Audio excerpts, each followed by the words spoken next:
Fala pessoal, sejam todos bem-vindos. Vamos aqui para mais um conteúdo, mais uma notícia, trazendo aqui para vocês comentários do Gustavo Gayer, trazendo as últimas notícias diretamente de Brasília, as últimas informações envolvendo o atual governo. Pessoal, já deixando os créditos aqui ao canal do Gustavo Gayer na plataforma do YouTube.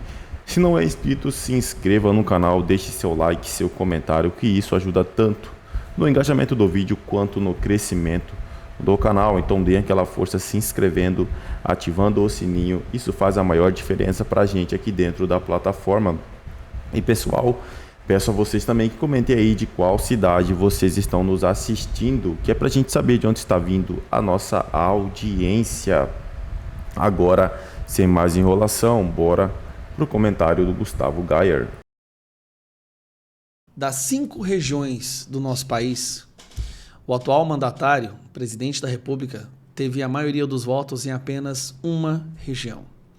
Então isso por si só já é o bastante para trazer um pouco de esperança, né? Nós temos a maior parte do povo brasileiro acordando, se despertando e se afastando da esquerda. Apenas em uma região, a região mais pobre, a região com o menor nível de instrução, com mais analfabetismo, a região onde as pessoas ainda estão numa situação de vulnerabilidade, onde elas são mais facilmente manipuladas, é a única região que ainda vota na esquerda, que ainda o Lula ganha. O reduto da esquerda hoje ficou no Nordeste brasileiro.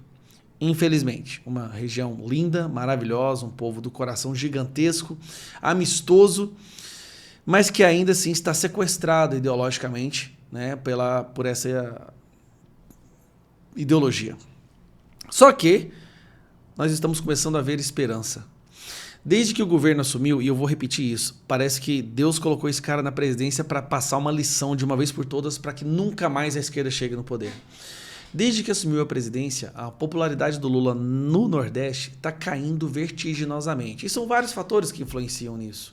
Nós tivemos os cortes na educação, não repassar o fundo de participe dos municípios, onde os prefeitos do Nordeste foram os primeiros a fazer protesto contra o Lula, o aumento da criminalidade como nunca se viu antes, a retirada de milhões de pessoas do Bolsa Família, a volta dos carros-pipa, e mais uma vez o bloqueio da transposição do Rio São Francisco. Assim, o nível de maldade que o Lula está fazendo com o Nordeste está fazendo a população dessa região despertar para a realidade. E aí nós temos isso aqui que está acontecendo. Popularidade de Lula começa a cair no Nordeste, reduto histórico do PT. Pesquisas recentes de 3 institutos mostram que a aprovação do terceiro mandato do petista recuou acima de 10 pontos na região. Gente, recuar 10 pontos do Lula no Nordeste é algo que nunca se imaginou possível para começo de história. Então vou dar uma olhada para você, vamos pegar aqui as últimas pesquisas, o que elas mostram. Olha só. Paraná Pesquisas, no Nordeste, Lula caiu de 49,3 para 39, mais de 10% de queda. E olha o péssimo saindo de 23, clicar aqui. O péssimo aqui saindo de 23 para 30, subiu 7%. No IPEC, ele caiu de 53 para 43 e o péssimo saiu de 13 para 19. Atlas Intel, ele saiu de 57 para 47, vamos arredondar, né? O péssimo continua a mesma coisa e o regular aumentou. Ok, nós estamos vendo aqui uma mudança de percepção, um nível de esclarecimento, mas assim, infelizmente são pessoas que estão mudando o seu posicionamento nem tanto pelo esclarecimento, mas pelo sofrimento.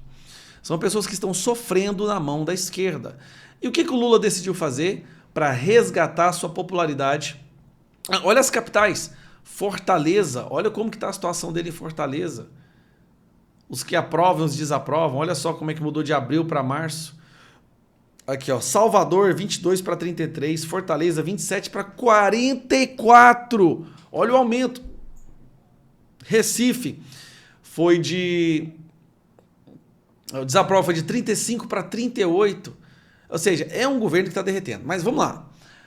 O que o governo está fazendo para remediar isso daí? Está melhorando o Bolsa Família, está gerando emprego, está diminuindo a inflação, barateando o preço dos produtos básicos de alimentos da população, está melhorando a questão da água, da transposição do Rio São Francisco? Não. A solução do Lula para esse problema é essa aqui, ó. Enfiar dinheiro na Globo. Ao invés de resolver o problema da população, eles querem convencer a população de que eles não têm problema, de que está tudo bem.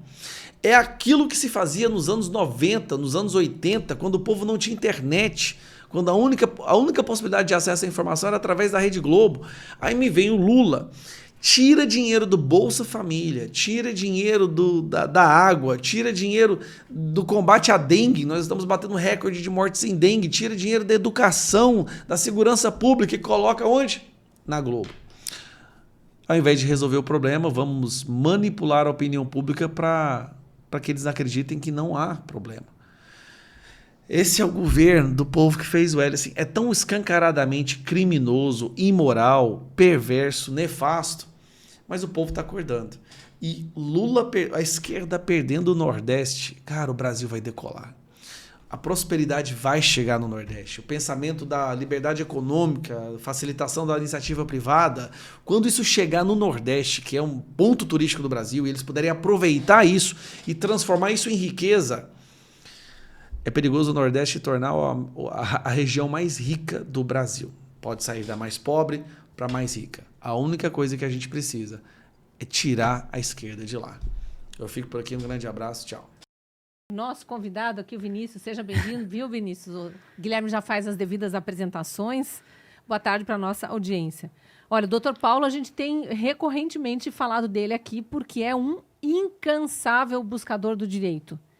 O doutor Paulo Faria, quando teve aquele julgamento absurdo em que o STF, que é, em tese, o defensor da Constituição, ignorou a Constituição, jogou no lixo o benefício da graça presidencial que havia sido concedido pelo então presidente Bolsonaro para o Daniel Silveira. Antes já tinha jogado no lixo o artigo da Constituição que descreve a imunidade parlamentar, que todo parlamentar está imune por quaisquer palavras, votos e atos. Isso tinha sido ignorado. Então, Daniel Silveira já tinha sido preso, recebeu a graça presidencial, foi solto, e depois ele foi preso novamente com essa condenação absurda de 9 anos, quase 10 anos. Absurdo, aquele julgamento sem pé nem cabeça, todo errado. E juristas do Brasil inteiro contestando isso na época, contestam até hoje, né? Mas ficou esquecido lá. Na época, o doutor Paulo Faria entrou com 3 recursos que a lei permite ao defensor. Embargos, enfim, ele entrou ali para tentar postergar um pouco e, quem sabe, né, algum ministro resolvesse rever, né, reconsiderar o seu voto, né, resolvesse olhar para a Constituição e respeitar a Constituição, lembrar que quando eles são sabatinados no Senado, indicados pelo presidente da República, aprovados pelos senadores, eles juram que vão respeitar e defender a Constituição. Enfim, ele entrou com os embargos lá e foi multado na época por estar atrapalhando a justiça.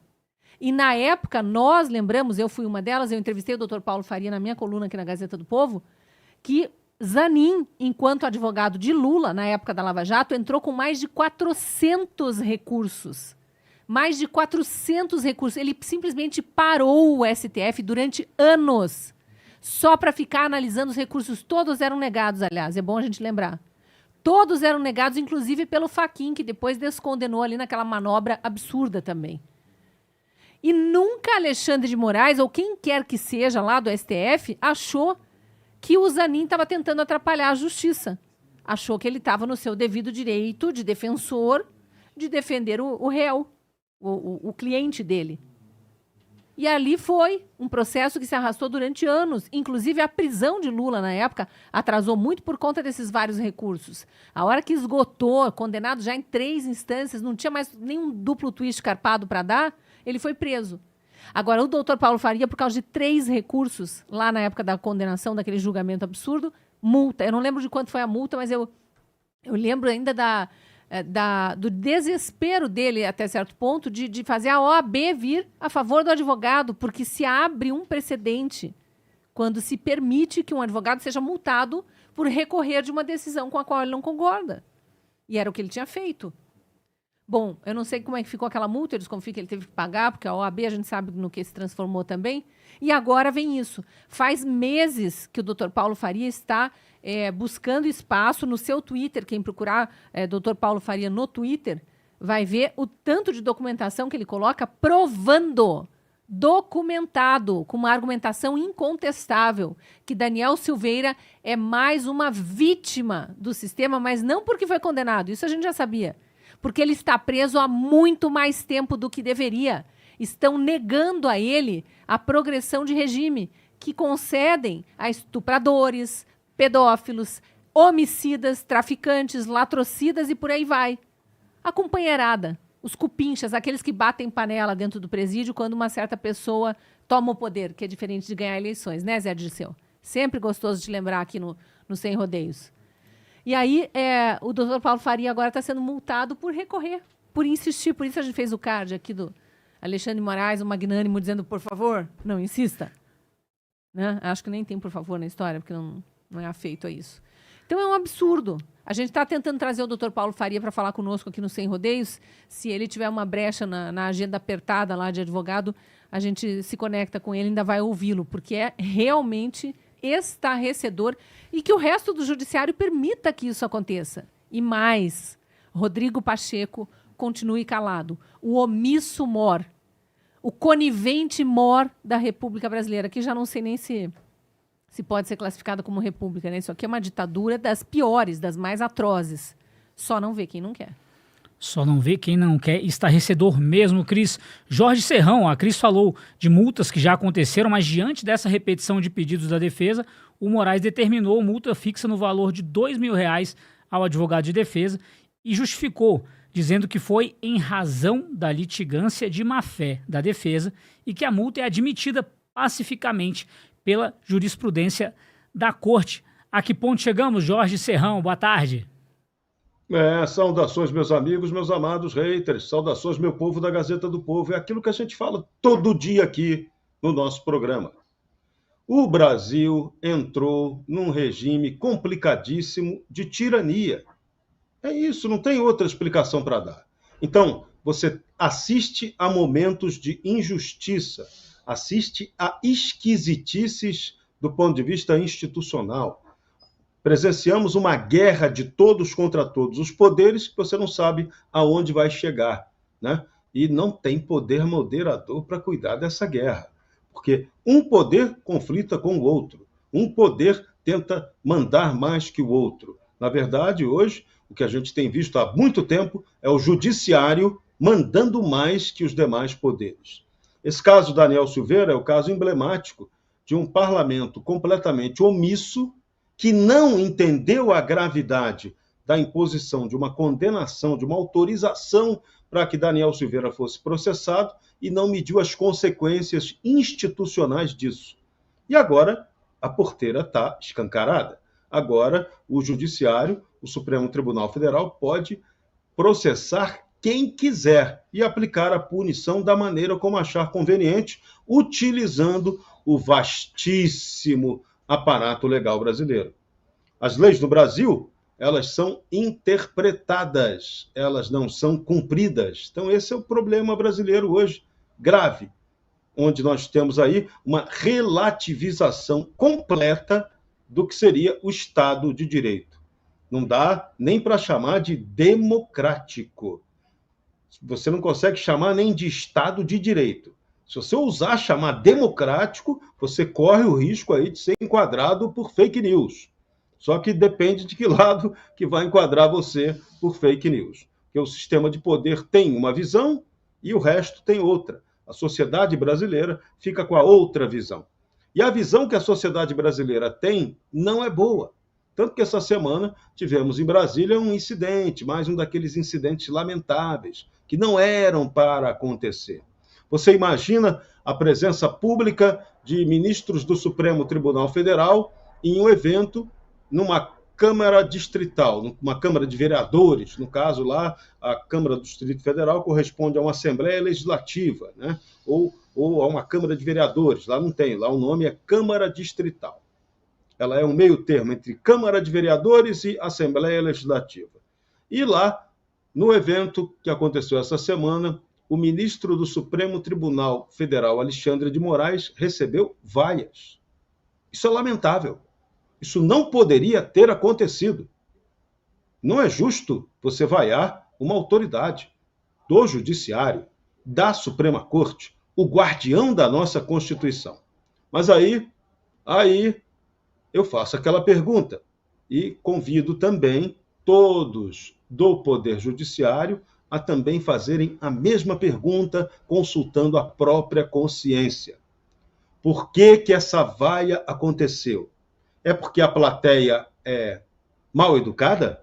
É porque a plateia é bolsonarista? É porque a plateia é intolerante, não está acreditando no princípio de justiça praticado pela cúpula do judiciário brasileiro? Por quê? A explicação é importante, né? O exame de consciência é necessário. Então, nada disso deveria estar acontecendo. Se está acontecendo, é porque tem uma razão. E essa razão não está sendo republicamente debatida.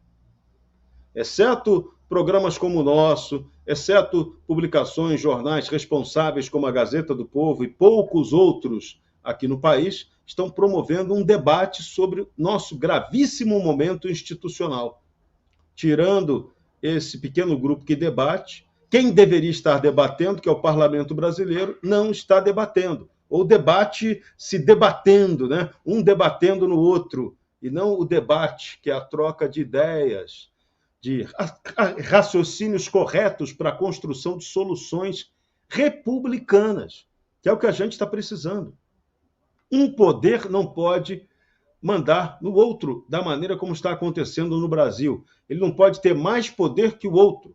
Tem que haver um equilíbrio institucional. Eu lembro sempre, todo dia aqui, o equilíbrio é dinâmico. Não é um equilíbrio estático, é dinâmico.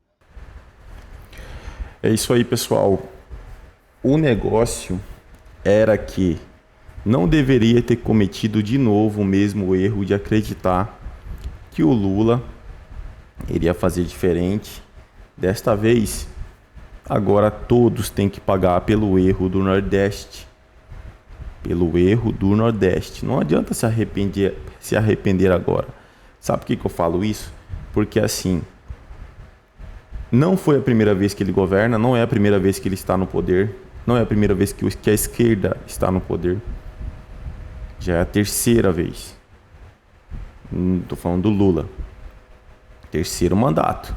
Então, assim, o Nordeste foi de novo, acreditou nas falácias e agora está se arrependendo. Só que agora, cara, ele já está lá. Agora tem mais 2 anos aí e meio de governo. É torcer, que eles não escutam ninguém, é torcer para que eles comecem a olhar para o Brasil, comecem a fazer alguma coisa pelo Brasil, porque agora não adianta nada se arrepender. Fez o que fez, agora é aceitar, infelizmente. Agora sim, cair a pesquisa, né? Só que o que o Nordeste pode fazer agora? A eleição é só daqui, é só em 2026. E infelizmente pagaram para ver. E estão vendo. Tanto é que já houve greve de professores, greve de enfermeiros. Então assim, e por aí vai. Agora, para que pagar para ver? Se você sabe que uma coisa não te faz bem, uma coisa... Dando um exemplo, se você sabe que uma coisa não faz bem, foi a primeira, a segunda que não fez bem para você. Você não vai na terceira. Simples. Mas não. Votaram, elegeram, agora estão se arrependendo. Agora é esperar o tempo passar para ver. Porque o Senado não vai agir.